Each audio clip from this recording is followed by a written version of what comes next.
John, we're having a series of conversations about adaptive leadership, and I'm delighted to say we're at the second stage of our series of conversations where we're going to talk about skills. In the last conversation, we talked a little bit about organizations, Mm. what adaptive leadership is, what adaptive challenges are. And in this one, I want to get to some of the skills you've been thinking about, delivering on, supporting organizations and individuals and teams with. I've recently read some of your work and a paper that you're writing around this theme, and things that stuck out to me were things like, if I want to be an adaptive leader, I've got to spot when I need to change and when my organization needs to change, and I've got to master the response to that change. I've got to do something about it potentially, and I've got to master how I deal with that change. I've also got to mobilize people and get them on board. So and build a sort of culture of change and testing and learning around this. So those are some things that jumped out to me. I just wondered, Very sort good of, summary, Hugh. You've well, clearly. thank you. I mean, it's great to get to be having this deep dive into those different things, and also looking back at things that things that you work on. I think in this topic of adaptive leadership, it brings together many aspects of your work and Management Futures work in a really sweet way. Let alone the fact that it's an effective thing to be doing. But can you tell me about this? What are standout skills that you're working on that people have been asking you for around this theme? Um, yeah, so I think first of all, I think this wouldn't be unique to adaptive leadership, but what I notice often happens in a space like this is that people will write about it. They'll recognize the importance of it. So I think this happened with psychological safety, actually. People recognize the importance of it, but the work around how do we respond, what does good look like, and how do we build that capability is a bit lighter. So that's definitely what we've been leaning into over the last few years is, okay, if you want to build that capacity, what are the muscles, for want of a bit of analogy, that you want to build? Mhm. So as you were saying, I think so there's a whole skill set around how you spot a skill set, but also disciplines and approaches around how Mhm. do you recognize the need for change, spotting it.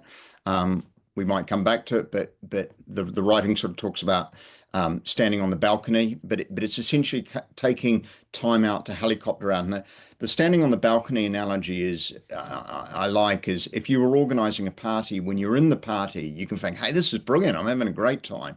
And then you suddenly go out and sort of look at the dance floor in front of you, and you notice, well, okay, that's fine. People who super know each other are having a really good time, but there's a load of other people who are looking actually really bored or awkward, etc. around it. So it's that zooming out from the day-to-day operations to have a look at what's going on, what's coming, what are we missing.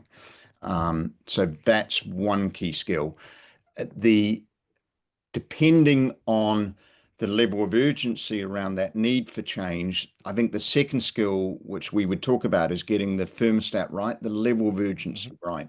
So one risk is around we don't have enough urgency. So we squander, we just keep kicking the can down the road. We keep not changing because it's uncomfortable, right? We Mm. can come back to that. So, but another risk is we panic, right? So under the pressure, and under real fear, people often look to leaders to have the answers, and then Mhm. leaders want to be good leaders, so leaders feel pressure to have the answers, and actually that can lead to completely the wrong response because we don't know what works. So So they're living up to perhaps an older tradition of leadership, or authoritarian sort of leadership of here's authoritative what to leadership. do, Yeah, rather than bringing people into the circle of yeah. ideas and conversation. I was really taken when you was talking about standing on the balcony, Yeah. that there are people on the edges that you're bringing into that. Tell me about that urgency of response. They tell me about the timescales on which this works, because that really fascinates me. How people are seeing an issue and then addressing it. So there are, I think we can talk about two types of adaptive challenge. One is where an adaptive challenge that is really pressing an emergency and it needs a response right now, Hmm. and one that has a longer. Now, the reason that's important to recognize is when you have an emergency, there's often a first step you need to take, which is to buy time, and that's a very different skill set to adaptive change. So, buying time actually, paradoxically, normally does require some authoritative leadership, right? It's to Hmm. make some quick decisions. Um, but the analogy I would use is a bit like cardiac surgery, right? It's dramatic. You can make some changes, but that is only a sticking plaster for the problem if you don't then address the underlying causes. So you have to spot how much urgency is there. Do we need to do something to buy time? And if we do, really strong, decisive leadership to buy that time Hmm. while setting in motion a whole different process, which is around how are we going about figuring out how to adapt. Um, I love the analogy of getting the temperature in the organization right, Mm. because that this is if we look at all we understand about performing under pressure, humans actually pressure helps humans perform to a certain degree, and then it starts getting in the way. And it's getting the right level of urgency and pressure so that people are focused, awake, bringing a Hmm. lot of discretionary effort, but they're not spinning wheels and panicking and knee-jerk reaction. John, we should be clear that a lot of the things we're talking about here were revealed and investigated by Ronald Heifetz and colleagues. And a word in his writing struck me, this word disequilibrium. So you've been talking about um, comfort Yeah. in an organization, how we can uh, not want to face up to change because it's not comfortable and Yeah. it will increase levels of discomfort. And yet Yeah. Heifetz and his colleagues sort of say that an element of disequilibrium, an element of uneasiness in our work is actually good for us. Yeah, I have a slightly different. I don't think it's about good or bad, but it's Hmm. but it's about the need to leap into it is really important, right? So it's about recognizing that our brain is wired to see uncertainty as a threat. So we Hmm. so so we avoid it, and it's painful, particularly if you're really attached to comfortable and it's been working for a long time where you Hmm. are. So it's uncomfortable. And because it's uncomfortable, if we can avoid it, we will avoid it. If we can Mm. resist it, we will resist it. It's not about, and this is really important actually, it's not about creating disequilibrium for the sake of it. Hmm. Might come back to this, Hugh, but I think from a different source of research, I thought from Jim Collins, I think one of the most profound things to really think about is when they looked at the organizations that had adapted the best over 10 years, they actually changed less, not more, Hmm. than the organizations that outperformed. What was critical is what they changed. So it's not about the volume of change, right? So Hmm. I would be nervous about just creating disequilibrium for the sake of it. Yeah, to Because you keep would, people motivated or in some sort of erroneous idea that just by causing discomfort it's going to work. yeah, This or just this is a change much stuff. yeah, Yeah, and it's that much more empirical approach that we've been it is. talking about around Yeah. adaptive leadership. But where his talking about the disequilibrium or confusion is really important is recognizing it and recognizing um, when you need to step into that disequilibrium and confusion, the organizations that are good at doing that Hmm. and kind of just built a habit around being comfortable doing that do really well. So they Yeah, don't kick the can down the road. They kind of just learn to go, okay, right, we have to go into this unknowing for a while. yeah.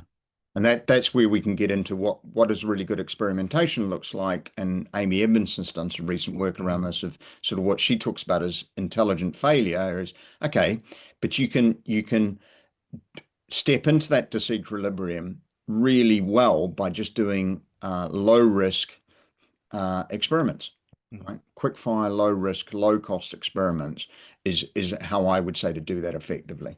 Yeah. And these are the cannonballs and the bullets that we spoke about in the first part of our conversation. I direct Yeah, people yeah, yeah. So there so if they've not heard firing about those already. firing cheap Yeah, bullets yeah. in that experimentation is how to deal with and that limits that. So if you think about, there's often an assumption that resistance to change comes from the people we are leading.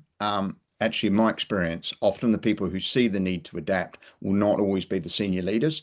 Mm, So some of the resistance will come from more senior stakeholders, and their nervousness will be around throwing the baby out with the bathwater, mhm, right? mhm. So again, I think limiting the risk around that experimentation is really, really critical. Yeah, yeah, Um, yeah. And I think that's a great insight that what people are worried about could be the loss of things rather than change itself and the evolution that is required in order to adapt to the current challenge. So, yeah, it's something that really attracted me to these ideas that it's treating people as intelligent, caring individuals who really care about the organization, and it's listening to a wider pool of people. So going back to you stood on your balcony, yeah. seeing those people who are excluded, you're bringing them in to resolve problems that they're facing. And I think that really appealed to me.